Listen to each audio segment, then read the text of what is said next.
Hello दोस्तों, मैं Angad sir e learning with Durgesh में आप सभी दोस्तों का स्वागत करता हूं। दोस्तों, पहली क्लास में पिछली क्लास में जो है हमने पढ़ा था संख्या पद्धति के कुछ बेसिक कॉन्सेप्ट। आज हमारी क्लास दूसरी है जिसमें हम पढ़ेंगे डिविजिबिलिटी नियम।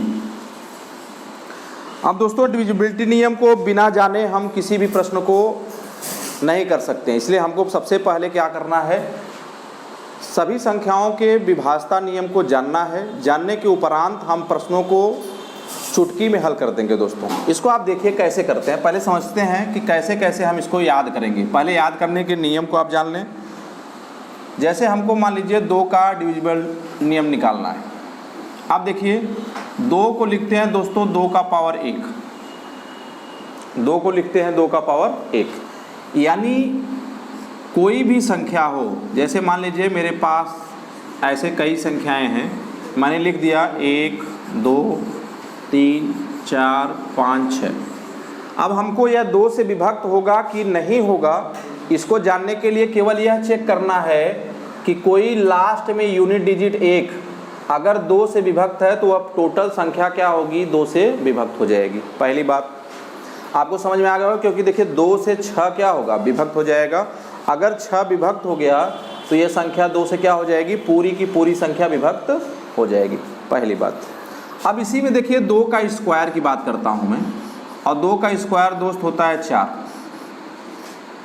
अब 4 से कौन सी संख्या विभक्त होगी, आप इसको कैसे पकड़ेंगे। आप देखेंगे कि यहाँ 2 की कितनी घात, 2 घात है, यानी अब आप यहाँ पर लगाइए, ऐसे लिखिए, कुछ भी लिख दीजिए। देखिए 1 2 3 4 5। आप ध्यान समझिए। तो अब 2 के 2 अंक को देखना है, तो क्या यह 2 अंक 4 से विभक्त हो रहा है, तो आप कहेंगे 45 नहीं विभक्त होगा, तो ये संख्या 4 से विभक्त नहीं होगी। हाँ, कंडीशन अगर यह ऐसे होती 1 2 3 4 5 6, आप देख लीजिए अंतिम के 2 अंक क्या 4 से विभक्त हो रहे हैं, तो आप कहेंगे यस हो रहे हैं, क्योंकि 14 चौका 56 होता है, तो आप कहेंगे यह संख्या भी 4 से विभक्त हो जाएगी। अब आइए 2 हो गया। अब 2 का पावर 3 देखिए, 2 का पावर 3 क्या होता है, 8 होता है। ठीक है, अब 8 से कौन कौन सी संख्या विभक्त होगी। अब कितनी संख्या है बस आपको चेक करना है। यहाँ पर आपको चेक करना है 3 संख्या। यहाँ पर आपने क्या चेक किया था, 2 संख्या। यहाँ पर आपने क्या चेक किया था, 1 संख्या। तो यहाँ 3 घात देखिए। अब ऐसे आप लिख देता हूँ मैं 1 2 3 5 1 2 लिख दिया मान लीजिए। अब हमको 8 से चेक करना है। किससे चेक करना है, 8 से चेक करना है। 8 से हम कैसे चेक करेंगे, देखेंगे कि क्या यह 3 संख्या जो है 5 1 2 यह 8 से विभक्त हो जाएगी, तो आप कहेंगे यस सर हो जाएगी। अगर हो गई तो आपको ये पूरा देखने की ज़रूरत नहीं है। अब इसके पहले चाहे हम कुछ भी लगा दें, मान लीजिए ऐसे मैंने लिख दिया 1 1 3 5 6 7 8 9 10 5 1 2। क्या यह 8 से डिविजिबल है, तो आपको भाग देने की आवश्यकता नहीं पड़ेगी। बस आप जान गए 2 की कितनी घात है, 2 की ये 3 घात है, और यहाँ 3 संख्या आप देख कर समझ जाएंगे कि यह भी संख्या 8 से क्या हो जाएगी, विभक्त हो जाएगी। ओके, चलिए अब देखिए ऐसे ही 2 का पावर 4 में जाइए। 2 का पावर 4 में जब जाएंगे तो आप देख रहे हैं कि यहाँ पर ये 16 का है। ऐसे ही दोस्तों 2 का पावर 5 32 का भी होता है। तो अब यहाँ ये देखेंगे कि 16 से कौन सी संख्या विभक्त होगी, लास्ट के जो अंक 16 से विभक्त हो जाएंगे वह हम मतलब 16 से विभक्त हो जाएंगे तो हम समझ जाएंगे ये संख्या 16 से विभक्त हो जाएगी। और लास्ट के जो 5 अंक वह 1 2 3 4 5 अगर ऐसी संख्याएं विभक्त हो जाती है तो हम क्या करेंगे, 32 से भी हो जाएगी। ठीक है, ओके, समझ में आ गई बातें। जैसे मैंने मान लीजिए एक ले लेता हूँ, मैंने ले लिया, चलिए समझने के लिए आपको ले लेता हूँ, 16 32 ले लिया। इधर मैंने ले लिया 1 3 4 5 कुछ भी ले लिया। इधर मान लीजिए हम इधर 16 लिख देते हैं, यानी मैंने इतना ले लिया 16 54 31 16 32 ऐसे। अब पूछ दिया कि ये 16 से क्या, यह 16 से विभक्त हो जाएगी, तो आपको सभी चेक नहीं करना है। 2 की पावर कितनी 16 होती है, 4 होती है। 2 दूना 4 दूना 8 दूना 16 होती है। तो आपको बस इन 4 संख्याओं को चेक करना है कि क्या 16 से कट जाएगा। तो देखिए 16 1 का 16, 0 1 फिर 16 दूना 32, ठीक है, इस तरीके से कर लेंगे। उसी तरीके से 32 5 बार आप 2 की पावर याद कर लीजिए। 64 भी याद करना हो तो अंतिम 6 अंक कटना चाहिए, 128 कटना हो तो अंतिम 7 अंक कटना चाहिए, 2 का पावर 8 कटना है तो अंतिम के 8 अंक कटने चाहिए, ठीक है। बाकी चीज़ें हम आगे इसको कंटिन्यू कर लेंगे।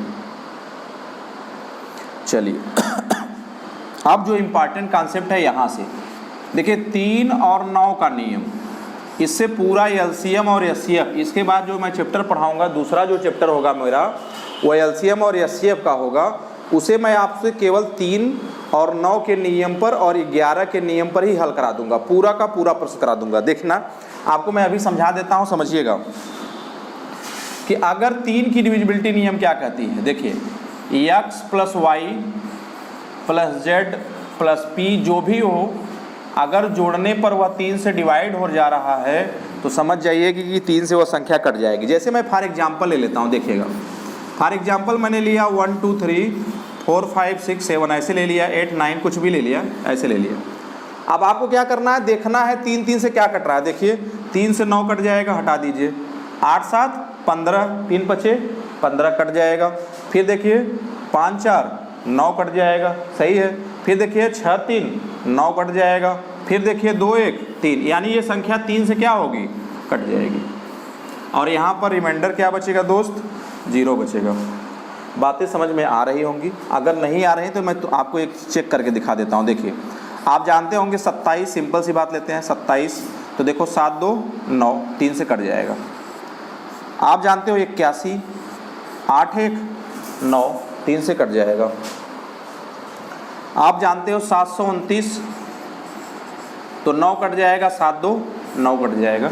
तो ये चीज़ें आपको एग्जाम्पल के थ्रू मैंने समझाया कि कुछ भी संख्या इस तरीके से आपको मिले, x + y + z + p + q सबको जोड़ के अगर 3 से डिवाइड करते हो, अगर कट जाती है, और जोड़ना भी नहीं है दोस्त। जैसे यहाँ मैंने क्या जोड़ा, देखो 2 1 3 जोड़ा, कट गया। फिर देखिए 3 अकेले था, कट गया। 5 4 9 ये भी कट गया। 6 कट गया। 8 7 15 भी कट गया, क्योंकि 3 5 15 होता है और 9 भी कट जाता है। क्लियर है। अब हम इसके बाद इस पे चलते हैं 9 वाले पे। देखिए 9 का भी यही नियम है, लेकिन थोड़ा सा इसको समझना क्यों जरूरी है, बात अभी हम थोड़ी देर बाद कंटिन्यू बताते हैं आपको। देखिए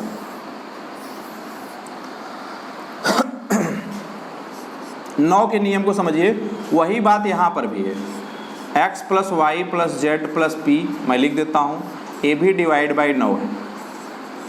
फॉर एग्जाम्पल देखिए 9 से अगर मुझे संख्या को काटनी है, अगर मुझे संख्या को 9 से काटना है, जैसे मैंने ले लिया, चलिए वही ले लेता हूँ, 18 ले लिया। मैंने कहा इसको जोड़ दो, तो आपने कहा सर 9 से 9 कट जाएगा, शेषफल कितना आएगा, 0 आएगा। मैंने कहा 27 ले लो, आपने कहा 7 2 9 हो जाएगा, और ये भी संख्या 9 से कट जाएगी, शेषफल क्या आएगा, 0। आपने कहा 36 ले लो, मैंने कहा इसको भी जोड़ कर देख लो कितना आएगा, 9 से कट जाएगा, शेषफल कितना आएगा, 0। मैंने कहा 45 ले लो, आपने कहा 5 4 9 कर देंगे, 9 से कट जाएगा, शेषफल कितना आएगा, 0। मैंने कहा 729 ले लो, तो 7 2 9 9 कट जाएगा, ये भी कितना शेषफल आ जाएगा, 0। मैंने कहा 1 2 3 4 5 6 7 8 9 8 7 6 5 ऐसे ले लो, क्या यह 9 से कट जाएगा, तो चेक कर लेते हैं। देखिए डिवाइड बाई 9। अब देखिए 9 के नियम में क्या मैंने बताया,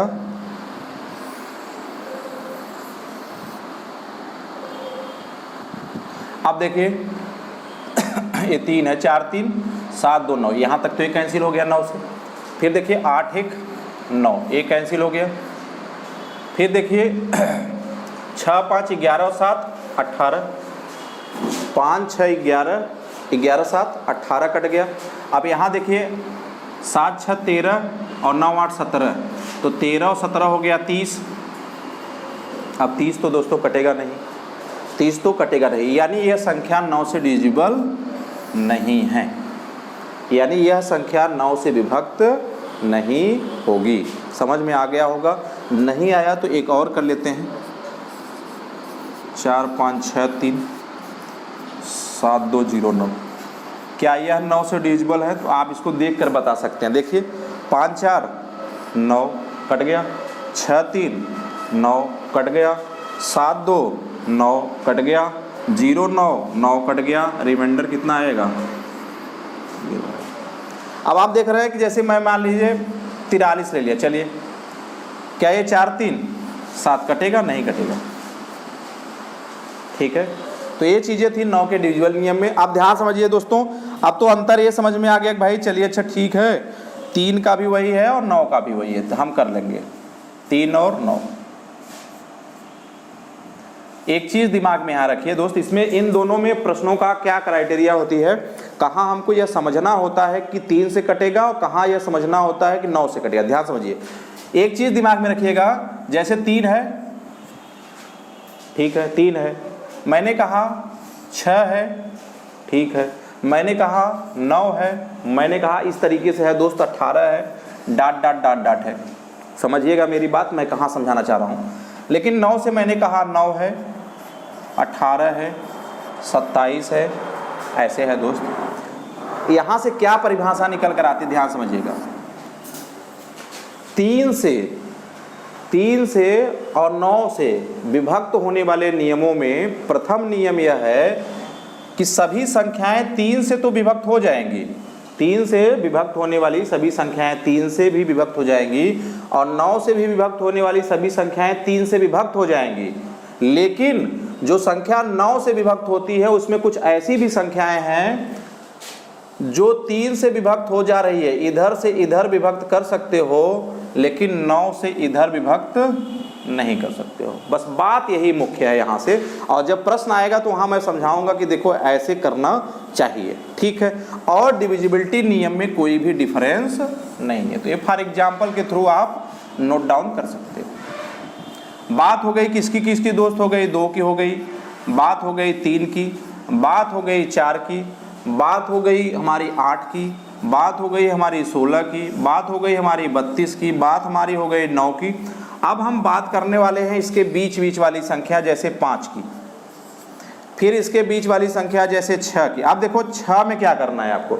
अब जैसे परीक्षा में पूछा गया था इस बार 72 से, तो 72 से तो डायरेक्ट आप निकाल नहीं सकते हो, निकाल भी सकते हो अगर कुछ तरीका आपको पता है तो, लेकिन 72 से निकालने के लिए क्या करोगे। अब या तो यहाँ 9 की डिविजिबिलिटी नियम जान लो और किसकी जान लो, 8 की जान लो। 8 में क्या देखना था आपको, क्वेश्चन कराते समय मैं इस बात की चर्चा कर दूंगा। 8 में क्या देखना था, 3 घात पीछे की।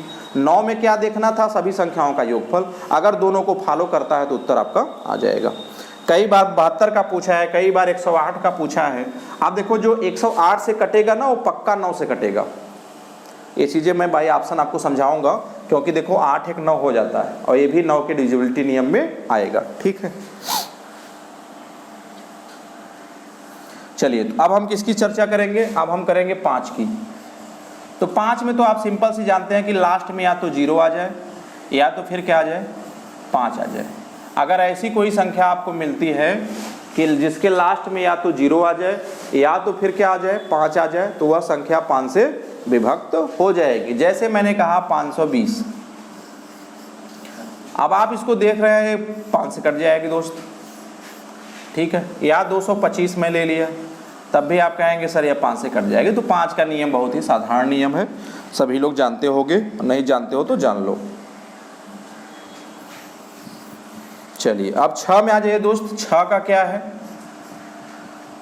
अब 6 में मैंने बताया क्या होना चाहिए, एक तो 2 के नियम में आना चाहिए, 2 से विभक्त होना चाहिए, और दूसरा किससे होना चाहिए, 3 से विभक्त होना चाहिए। तो जो संख्या 2 से और 3 से, जो संख्या 2 से और 3 से दोनों से विभक्त हो जाए वह संख्या दोस्त किससे विभक्त हो जाएगी, 6 से विभक्त हो जाएगी। जैसे फॉर एग्जांपल ले लेता हूँ, मान लीजिए कुछ भी ले लीजिए, आप चेक करते हैं पहले। चलिए इसको हमको 6 से काटना है। अब हम जानते हैं कि 6 में मुझे क्या क्या चाहिए, 2 और 3 चाहिए। अब 2 से कैसे काटोगे, अंतिम अंक देखो 2 से कट रहा है तो कहेंगे यस सर कट रहा है, कोई दिक्कत नहीं।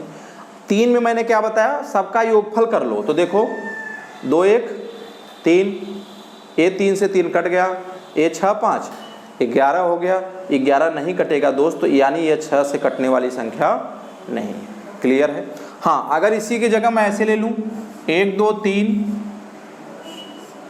5 और 4 ले लेता हूँ। चलिए मैंने इसे 6 से काटने का प्रयास किया। अब देखिए 6 से काटने का प्रयास मैंने इसको किया। कंडीशन समझिए, यहाँ पर 2 और यहाँ पर 3।